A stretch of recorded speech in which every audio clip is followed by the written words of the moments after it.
How did you feel when you first took the Shahada? How did you hear about Islam for the first time? Before you become Muslim, I guess that you were dating, you ate pork, and you also drink alcohol, I guess. Was it difficult for you to stop all this when you become Muslim? I would cross the street if I saw a woman wearing a hijab in London. That's how bad my mind was affected by the media in the UK. If there was a chance to speak to whole non-Muslims in the world, what would you like to say if you had a 1 minute?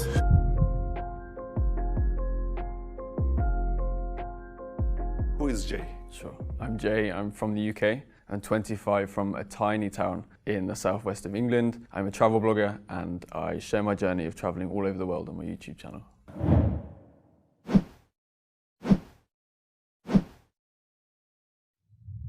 What is the aim of the J? Why are you traveling that much? I hopefully, inshallah, will change the negative perceptions about Muslims all across the world. I post on YouTube and my Instagram all the positive things about the culture, the food, the people, the way of life to hopefully change perceptions back in the UK. Back in the UK and America, perceptions about Muslims are incredibly negative and hopefully, inshallah, I will change that. In one of your videos, you said that you love Pakistan and Turkey more than other countries. What is the reason for that? Why Pakistan and Turkey? I think I love Pakistan so much because, again, I never heard anything positive about this country. The main things I heard were terrorism and war and violence. And I went there and all of my expectations were beat. Everyone was so kind, so nice. The food was some of the best I've ever had in the whole world.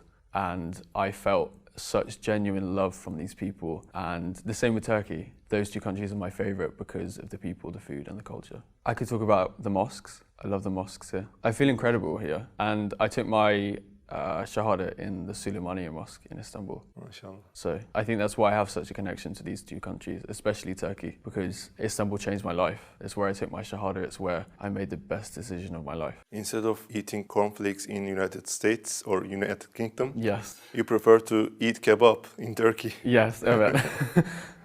What was the most interesting thing that you have shocked when you visited those countries, Pakistan, Mexico, Turkey, Egypt?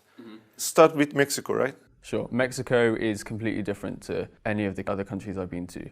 Muslims are not widely shown in the media or even on the streets. I only managed to visit one mosque when I was in Mexico City. So the thing that was the strangest for me in Mexico was not being able to meet so many Muslims. In Egypt, Pakistan, Turkey, United Arab Emirates, they are everywhere and I've made some of the best friends here. How did you hear about Islam for the first time? That goes back probably 20 years when we go back to the story of 9/11. The first time I heard about Islam in a very negative way. And if we're talking more of a positive thing, I learned about Islam probably 3 years ago from traveling, meeting these people. And then I really learned about Islam when I read the Quran last year during lockdown. How did you perceive Islam before you became a Muslim? Did you have any prejudice? Yes, I had very negative perceptions about Muslims.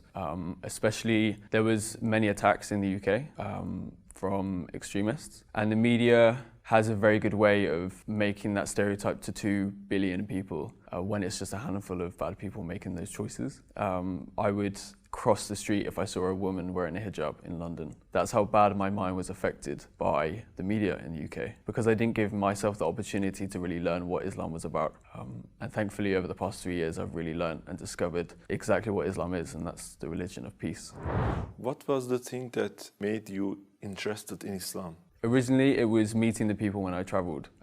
I rarely travelled to Muslim majority countries, and I went to Istanbul, thankfully 4 years ago. And then I decided to actually go to Iraq in September 2019, and that completely changed my perceptions and made me want to research more about the positivity of Islam. I went to Iraq for the first time when I was 22, 23. So you met some good people who were Muslims? Yes. So you were interested in Islam? So I was interested, and then I gave myself the time to really research and discover the true Islam away from the media in the UK. How did you feel when you first took the Shahada? The most immense sense of happiness and peace. And I don't think I've come to a point where I've been so happy and so alive. It was the best feeling in the world. So before I entered the mosque, I was an atheist. My life didn't have much meaning. I didn't believe there was a creator. I thought after death, that was it. And once I entered the mosque and I took the Shahada and I took those words and I said those words. I was so happy and I felt like my life went from black and white to colour. It was the best feeling in the world. What was the reaction of the people around you? So happy. They were clapping, they were smiling. People inside the mosque were watching and they heard and they were clapping and were so happy for me.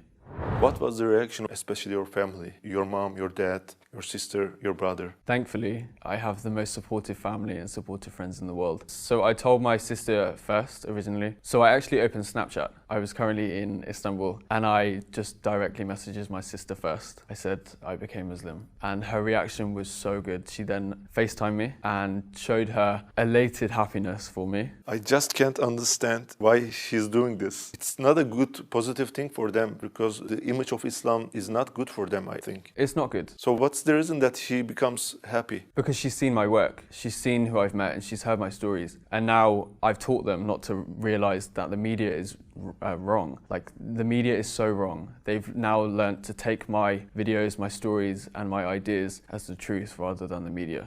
What about your mother, your dad? Yeah, so my dad actually left when I was 1. He moved to Australia, so I haven't actually had contact with him. He doesn't know to this day.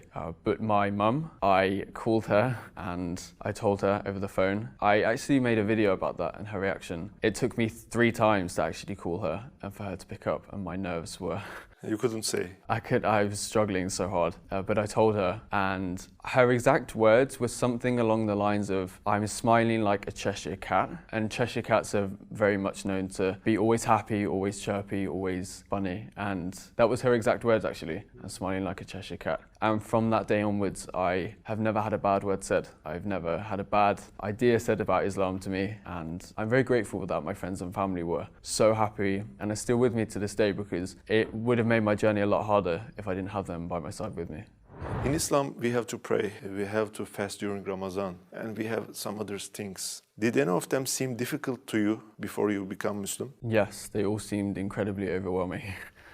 Especially as in the UK before I became a Muslim. I was on this journey alone. During lockdown, I couldn't see anyone, I couldn't practice with anyone. It was very difficult. Still to this day, I still get overwhelmed. But now, thankfully, after a lot of practice, a lot of work, I've got to the point where I can do anything with ease. How did you make that research? From internet? Which videos? Which speakers? Many YouTube videos, many stories that I've met from the people on the streets, and actually reading the Quran itself.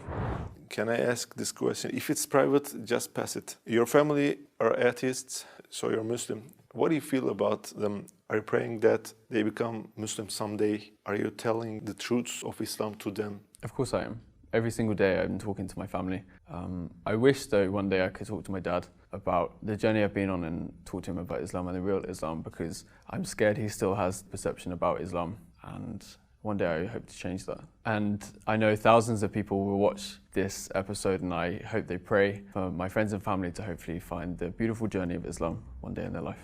Inshallah. Before you become Muslim, I guess that you were dating, you ate pork and you also drink alcohol, I guess. Was it difficult for you to stop all this when you become Muslim? So firstly, pork, I haven't eaten for a very long time, probably since I was 10. So that was not an issue, and I definitely don't miss it.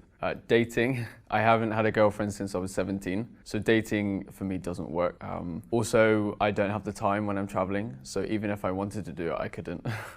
And alcohol, I stopped drinking alcohol in 2019, so the year before I even became Muslim. What was the reason that you stopped drinking alcohol? I drank a lot at university. At university in the UK, it's very much a student culture to drink almost every day, have parties and celebrate reading one text paper. But yeah, I stopped after because it's not a healthy lifestyle. So I was also vegetarian for a year and a half actually, and thankfully I discovered halal meat, which I'm so thankful for, especially here in Turkey. The food is incredible.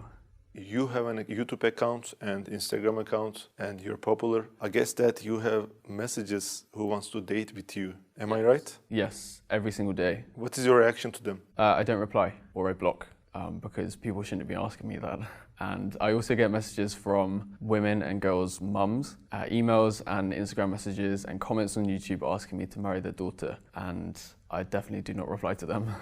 And also, I don't plan to get married in the near future, especially in the next 2 or 3 years. There's so much of this beautiful Muslim world that I have to discover and more incredible people I have to meet. So until I'm maybe 29 or 30, I do not plan on getting married. There's so much I need to discover, learn and explore.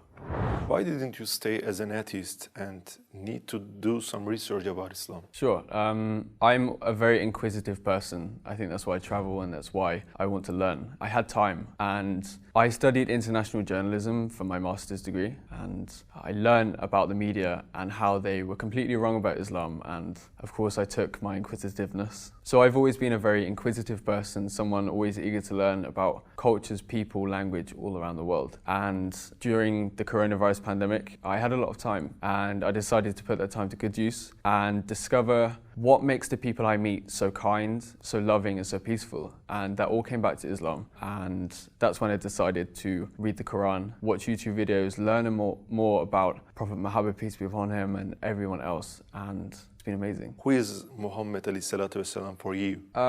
He's incredible, and I don't think I could find a better word for him. And I think everybody on this planet can learn a lot from him, and they could definitely put his life story into their own life and be a lot more loving, a lot more giving, and a lot more accepting. If there was a chance to speak to all non-Muslims in the world, especially for the ones who have prejudice to Islam, what would you like to say if you had 1 minute? Learn from your own personal experiences, not the media.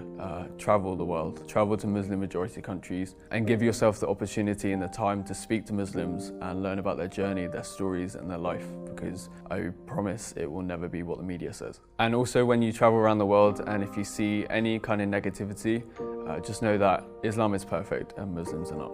We are very nice to meet you, brother. Thank you so much. Your journey, your story is very interesting. Inshallah, your aim is great. Inshallah, you will be succeeded, brother. Inshallah, I can keep doing this until the whole world finally has a positive view of Islam.